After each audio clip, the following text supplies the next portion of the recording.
Okay बच्चों, अब हम करने जा रहे हैं नेक्स्ट टॉपिक इस चैप्टर नंबर 11 का, जो कि 11.6।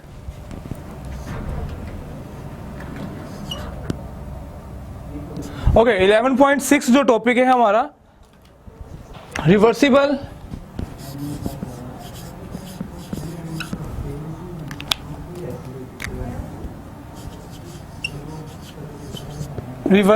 एंड irreversible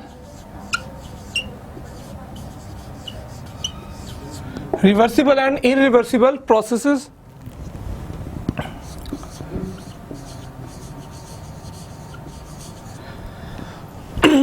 ओके बच्चों, ये टॉपिक जो है आपका चैप्टर नंबर 11 का 11.6 रिवर्सिबल एंड इरिवर्सिबल प्रोसेसेस। सबसे पहले डिफाइन करते हैं हम रिवर्सिबल प्रोसेसेस को। रिवर्सिबल प्रोसेस क्या होता है बच्चों? ऐसा प्रोसेस जिसको दोबारा हम रिट्रेस कर सकें, एग्जैक्टली उसी पाथ को फॉलो करते हुए, एग्जैक्टली उन्हीं कंडीशंस को, उन्हीं फैक्टर्स को अप्लाई करके, हमें कोई फैक्टर नया चेंज ना करना पड़े, सराउंडिंग के अंदर हमें कुछ भी चेंज ना करना पड़े। तो ऐसा प्रोसेस हमारे पास क्या होता है? रिवर्सिबल प्रोसेस होता है। यानी कि ऐसा प्रोसेस जो कि रिट्रेस हो सके, यानी रिट्रेस उसे हम कर सकें एग्जैक्टली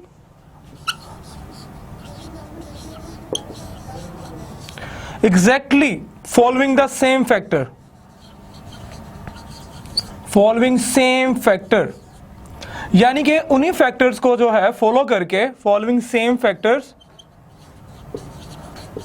एग्जैक्टली उसी पाथ से उसे हम बैकवर्ड जो है, जब उसे हम उस प्रोसेस को लेके आते हैं तो एग्जैक्टली वही जो इनिशियल स्टेज थी, फाइनल में गया, दोबारा फिर वो इनिशियल स्टेज पे आ जाए, अपनी उसी स्टेज पे आ जाए। तो ऐसा प्रोसेस हमारे पास कहलाता है रिवर्सिबल प्रोसेस। ओके, तो रिवर्सिबल प्रोसेस के अंदर होता क्या है एक्चुअली, कि अगर आप किसी बॉडी को हीट दे रहे हो, अगर वो बॉडी हीट अब्जॉर्ब कर रही है, जिस तरीके से वो हीट अब्जॉर्ब कर रही है, जितनी अमाउंट ऑफ हीट उसने अब्जॉर्ब की है, उतनी ही अमाउंट ऑफ हीट जो है, क्यू कह लें, जितनी उसने ली है, हीट अब्जॉर्ब की है, उतनी ही वो रिलीज करे, वही अमाउंट ऑफ हीट जो है वो रिलीज करे कि हमारा सिस्टम जो है दोबारा अपनी इनिशियल कंडीशन पे आ जाए। तो ऐसा प्रोसेस हमारा क्या होता है? रिवर्सिबल प्रोसेस होता है। इसी तरह बच्चों, अगर आप किसी भी सब्सटेंस के ऊपर, कोई वर्किंग सब्सटेंस है, अगर वो कोई वर्क डन करती है on the surrounding, heat absorb करके, और उसी हीट को रिलीज करके दोबारा वो है क्या करे, उस पे वर्क डन हो जाए, वही वर्क डन जो है उसी वर्किंग सब्सटेंस के ऊपर हो जाए, तो ऐसा प्रोसेस हमारे पास होता है रिवर्सिबल प्रोसेस। तो रिवर्सिबल प्रोसेस के अंदर एक साइकिल होता है, इसे साइकिल कहते हैं। वो साइकिल हमारे पास क्या होता है कि हमने एक जो प्रोसेस होता है एक्चुअली वो डायरेक्टली जो है वो फाइनल स्टेज पे नहीं पहुंचता, वो स्लो डिफरेंट स्टेजेस से होता हुआ फाइनल स्टेज तक पहुंचता है। अगर हम उन्हीं स्लो स्टेजेस को फॉलो करते हुए दोबारा अपनी इनिशियल स्टेज पे आ जाए, तो ऐसा प्रोसेस हमारे पास डिफरेंट कह लेंगे सक्सेशन ऑफ इवेंट्स के थ्रू जो है, अगर कोई सिस्टम जो है उसके अंदर फाइनल से बैक दोबारा हम अपना बैक गियर लगाएं, इनिशियल पोजीशन पे आ जाएं, तो वो एक साइकिल कहलाता है। तो एक रिवर्सिबल साइकिल ऐसा होता है जिसके अंदर तमाम के तमाम चेंजेस जो हैं, स्टेप बाय स्टेप चेंजेस जो हैं वो रिवर्सिबल हों, एग्जैक्टली हम उन्हें रिट्रेस कर सकें, एग्जैक्टली उन्हीं फैक्टर्स को हम दोबारा रिवर्स कर दें, बैकवर्ड कर दें, तो हम दोबारा इनिशियल पोजीशन पे आ जाएं। ऐसा प्रोसेस हमारा रिवर्सिबल प्रोसेस कहलाता है। इसके जो कॉमन एग्जांपल है, नेचुरली कोई प्रोसेस 100%, प्रैक्टिकली कोई प्रोसेस 100% रिवर्सिबल नहीं होता। फिर भी अगर हम बहुत एहतियात के साथ इन फैक्टर्स को फॉलो करें, बहुत ही कह लें कि आप प्रिसिशन के साथ जो है अगर इस प्रोसेस को रिवर्स करना चाहते हैं, तो उसकी एग्जांपल्स के अंदर जो है वो लिक्विफेक्शन और इवेपोरेशन जो है,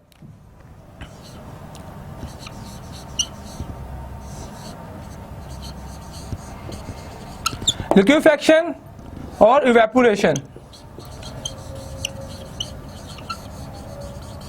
ये दो प्रोसेस ऐसे हैं बच्चों के जिसके अंदर आप कह लें कि रिवर्सिबल प्रोसेस जो है होता है। इसके अलावा अगर आप किसी भी सिलेंडर के अंदर गैस है उसको slow slow slow slow compress करें और उसको इसके ऊपर से जो प्रेशर है जो आपने डाला था उसको कंप्रेशन के दौरान अगर उसको आप आहिस्ता आहिस्ता हटा लें तो वो कंप्रेशन जो स्लोली कंप्रेस गैस है वो स्लोली दोबारा अपनी उसी कंडीशन पे आ जाएगी, उसकी इंटरनल एनर्जी जो इंक्रीज हुई थी वो दोबारा इक्विलिब्रियम में उसी कंडीशन पे आ जाएगी। No loss of heat, no loss of energy होगा। तो ऐसा प्रोसेस हमारे पास क्या होता है? रिवर्सिबल प्रोसेस होता है। Now let's talk about irreversible process.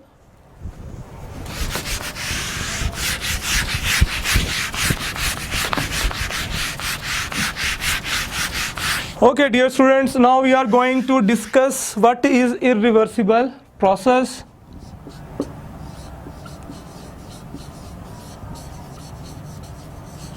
Irreversible process. Okay बच्चों, ऐसा प्रोसेस जो एग्जैक्टली रिट्रेस ना हो बैकवर्ड, हम उसको उसी डायरेक्शन में बैकवर्ड गियर लगा के उसको दोबारा उसी इनिशियल पोजीशन पे ना ले जा सके, उन्हीं फैक्टर जो कंट्रोलिंग फैक्टर्स उनको फॉलो करते हो, तो ऐसा प्रोसेस हमारे पास क्या होता है? इरिवर्सिबल प्रोसेस होता है। इस दौरान तमाम चेंजेस जो अकर होती हैं, एक्चुअली ऐसे प्रोसेस में जो हमारा रिवर्सिबल प्रोसेस होता है वो स्लो प्रोसेस होता है, वेरी वेरी स्लो प्रोसेस, जबकि जो हमारा इरिवर्सिबल प्रोसेस होता है बच्चों, it is very fast process, it is sudden process. तमाम चेंजेस जो इसके अंदर आती हैं ऐसे प्रोसेस के अंदर वो सडन हैपनिंग होती हैं, सडन ऑपरेशंस होते हैं। तो जितने फंक्शन इसके अंदर होते हैं वो सारे के सारे क्या होते हैं? Causes by dissipation of energy. इस दौरान जो फंक्शन हो रहा होता है, इस दौरान जो चेंजेस आ रही होती हैं, तो उन चेंजेस के अंदर डिसिपेशन हो रही होती है। डिसिपेशन ऑफ एनर्जी वो किस फॉर्म में होगी? डिसिपेशन ऑफ एनर्जी जो है जब कोई भी मैकेनिकल वर्क डन होगा, वो प्रोसेस जो है मैकेनिकल वर्क डन होगा, या आप ट्रांसफर कर रहे हैं अमाउंट ऑफ एनर्जी को इन फॉर्म ऑफ कंडक्शन,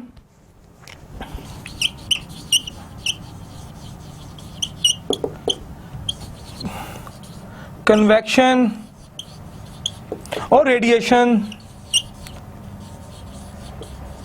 तो उस दौरान जो लॉस ऑफ हीट होता है, actually loss of heat friction की फॉर्म में भी हो सकता है, कोई दो चीजें फ्रिक्ट करें तब भी लॉस ऑफ हीट होगा।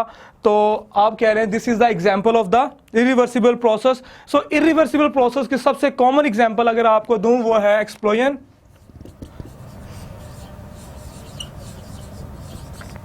बच्चों एक्सप्लोजन जब होता है, धमाका होता है, आपके पास एक बॉम्ब होता है, जब वो फटता है उसके पीसेस हो जाते हैं। अगर उन पीसेस को दोबारा आप जोड़ भी दो तो आप दोबारा वो चीज नहीं ले सकते, क्योंकि इट हैपेंड सडनली। जो चीजें, जो भी इवेंट्स जो हैं सडनली होते हैं, उनको हम नाम देते हैं किसका? इरिवर्सिबल इवेंट्स या इरिवर्सिबल प्रोसेसेस का। We can not able to retrace the process backward to its initial condition, initial position, so that type of the process is called irreversible process.